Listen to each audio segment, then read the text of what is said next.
사랑의 샘 평화의 소리 KCR 11시 종합뉴스 뉴질랜드 뉴스입니다. 홍역 백신 공급이 원활하지 않아 오클랜드 의사들이 어려움을 겪고 있습니다.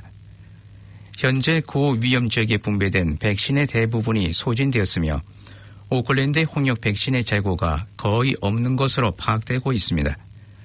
그러나 백신 접종을 기다리는 수많은 대기자가 있는 것으로 알려지고 있습니다. 백신은 아직 예방접종을 받지 않았거나 예방접종 시기에 가까운 어린이에게 가장 먼저 접종되고 있습니다. 현재 백신 재고량은 다음 주까지 이러한 어린이들을 위한 양만이 남아 있습니다. 보건부는 이번 주말까지 5만 2천 개의 홍역 유행성 이하 선염 및 풍진 백신을 출하할 계획이며 다음 주까지 백신이 필요한 곳에 모두 배포될 예정이라고 발표했습니다. 가장 먼저 홍역 백신을 접종받게 될 대상은 의무 예방접종 나이인 15개월과 4살 어린이입니다. 그 다음 대상은 4세 미만 어린이, 15세에서 29세의 홍역 미접종자, 그리고 패시픽 아일랜드들이며 그 다음으로는 예방접종을 받지 않은 14세 어린이에게 접종됩니다. 올해 뉴질랜드에서 1238건의 홍역 발병이 있었으며 그중 1028건은 오클랜드에서 발생했습니다. 뉴질랜드에서 처음으로 넷플릭스 드라마 촬영이 있을 예정입니다. 1998년 일본 애니메이션으로 유명한 카이보이 비밥 10편이 오클랜드 전역에서 이번 달부터 12월까지 촬영될 예정입니다. 오클랜드 TV 제작으로는 가장 많은 400명의 직원이 고용될 것으로 보입니다. 오클랜드 관광개발부의 닉 힐 대표는 세계적인 명성을 가진 넷플릭스가 오클랜드를 선택한 것은 오클랜드의 스크린 산업에 대한 신뢰를 보여주는 것으로 새로운 일자리와 국내 지출 그리고 세계적인 명성을 가져올 고부가가치의 생산이 될 것이라고 말했습니다. 넷플릭스 대변인은 오클랜드의 독특한 배경과 세계 제1의 영상시설 때문에 오클랜드를 선정하게 되었다고 말했습니다. 카우보이 비바팀은 넷플릭스가 5년 동안 임대한 이스키타마키 사무실을 본거지로 하며 오클랜드 관광개발부의 협조를 받아 이곳에서 촬영 활동을 펼칠 것으로 보입니다. 힐 대표는 오클랜드가 밴쿠버와 같이 세계적으로 인정받는 영화 산업의 고장이 되도록 지원하며 새로운 세대를 이끌 인재를 발굴하고 키우는 것이 오클랜드 관광개발부의 최우선 과제라고 언급했습니다. 지난 주말 전국적으로 8곳에서 총기류 반납 구입 행사가 진행됐으며 약 700점의 총기류와 1000개가 넘는 액세서리들이 반납 구입됐습니다. 총기류와 관련 부품의 반납 구입 행사는 지난 크라이스트 처치 테러 공격 이후 시행되고 있으며 총기류 구입 사유나 구입처에 대해서는 익명으로 처리하며 전혀 사유를 추궁하지 않고 있습니다. 어제는 오클랜드와 로토르와 루아토리아, 카이아포이, 인보카길 등지에서 진행되었습니다. 경찰은 전국적으로 민간들이 보유하고 있는 총기류들의 정확한 숫자는 알 수 없지만 지금까지 반납된 총기류는 2만 1000정이 넘고 7만 7천 개의 관련 액세서리도 수집된 것으로 밝혔습니다. 오클랜드의 위험한 로터리 중 하나가 100만 달러의 비용을 들여 업그레이드 됩니다. 오클랜드 로얄 오크의 라운드어바웃은 4개 주요 도로들이 만나는 지점이며 5개의 길로 연결되어 있습니다. 로얄 오크의 원형교차로에서는 지난 5년 동안 61건의 충돌 사고가 있었으며 14명은 경미한 부상, 1명은 심각한 부상, 1명은 사망했습니다. 오클랜드 교통부에서는 이 로터리가 오클랜드에서 가장 위험한 25개의 라운드 어바웃 중 하나라고 밝히며 기록된 61건의 충돌 사고 이외에도 보고되지 않은 사소한 접촉 사고들이 많았다고 말했습니다. 부상으로 이어진 대부분의 사고는 보행자, 자전거 운전자, 오토바이 운전자와 관련이 있습니다. 업그레이드 예상 비용은 80만 달러에서 100만 달러 사이로 공사는 2020년 상반기에 시작될 예정입니다. 스캡이라고 불리는 오음을 더 철저히 연구해야 한다는 주장이 나왔습니다. 오클랜드 대학의 연구원들은 옴에 걸린 어린아이들이 류머티시즘 열을 일으킬 가능성이 더 높다는 것을 발견했습니다. 옴은 뉴질랜드에서 스케이비라고 불리는 작은 기생충 찡득이로 인한 피부 감염, 농가진과 신장병 등을 유발합니다.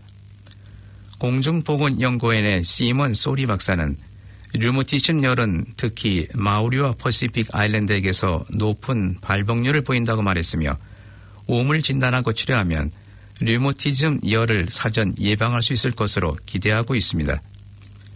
마우리와 퍼시픽 아일랜드가 세계에서 옴에 가장 많이 걸리지만 뉴질랜드의 대부분 환자들은 정부 지원 부족으로 옴에 가장 좋은 치료제인 이버백틴 처방을 받지 못하고 있습니다. 소니 박사는 정부가 옴의 감염 초기에 적절하게 치료한다면 류머티즘 열을 예방할 수 있을 것이라고 말했습니다.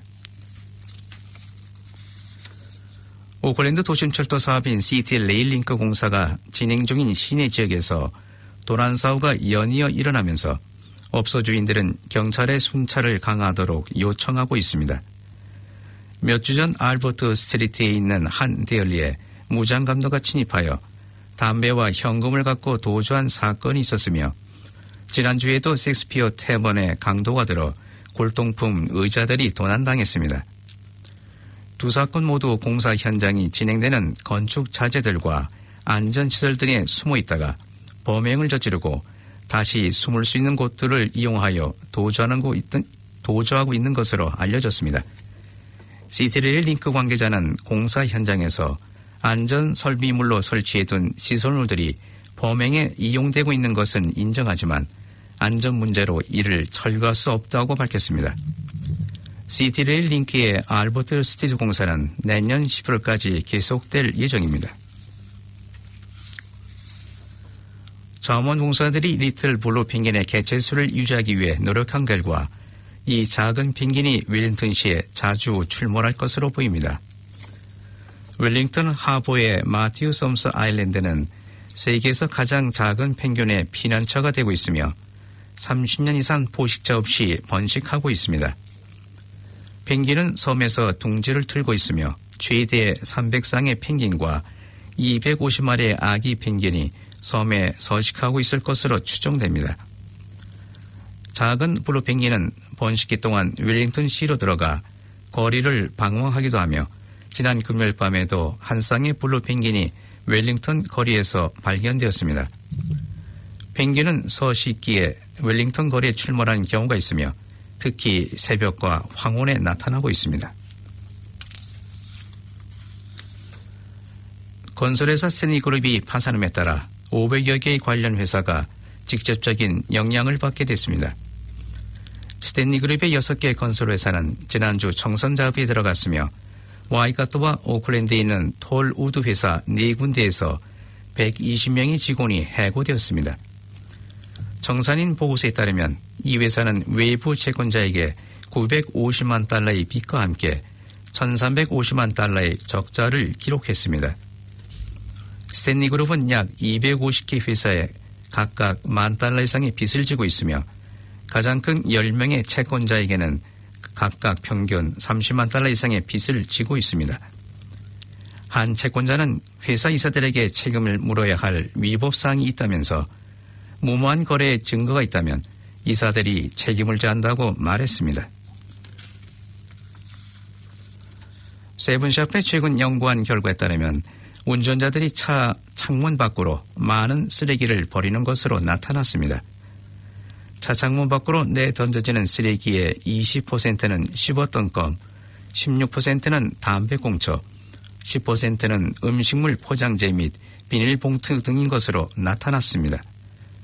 AA 대변인은 쓰레기들을 차에 보관했다가 버릴 것을 당부했으며 쓰레기를 차창 밖으로 버리는 행위는 지나가는 보행자들과 다른 운전자들에게도 위험이 될 수 있다고 말했습니다. 남섬과 북섬 중부 지역에 또다시 한파와 거친 날씨가 이번 주 초에도 이어질 것으로 예보됐습니다. 남부에서 발달한 저기압 세력으로 남선 지역은 이미 많은 비와 강한 바람의 영향을 입고 있으며 북선 남당 지역도 내일까지 계속될 것으로 예상됩니다. 비와 강한 바람이 불면서 일부 지역은 낮 최고 기온은 20도를 넘지만 오늘 밤 최저 기온이 3도까지 떨어지는 곳도 있으면서 제법 쌀쌀한 밤 기온이 될 것으로 보입니다. 오클랜드를 비롯한 북성 북부 지역은 이번 저기압의 영향을 크게 받지 않을 것으로 보이며 수요일 이후부터는 전국적으로 맑은 날씨가 될 것으로 예보되었습니다. 오늘의 환율 정보입니다. 뉴질랜드 달러와 대비 원화의 기준 환율은 776원 31전, 한국에서 보낼 때 773원 97전, 한국에서 받을 때 758원 65전입니다. 끝으로 날씨입니다. 오클랜드 오늘은 오전에 구름이 끼겠으며 비가 오는 경우도 있겠으나 차츰 개어 맑은 날씨를 보이겠습니다. 낮 최고 기온은 18도로 예상됩니다. 화요일은 내일은 맑은 날씨를 보이겠으나 늦게 약간의 비도 예상되고 있습니다. 아침 최저 기온은 11도, 낮 최고 기온은 18도로 오늘과 같겠습니다. 지금까지 한우성이었습니다. 방송 시간까지 안녕히 계십시오.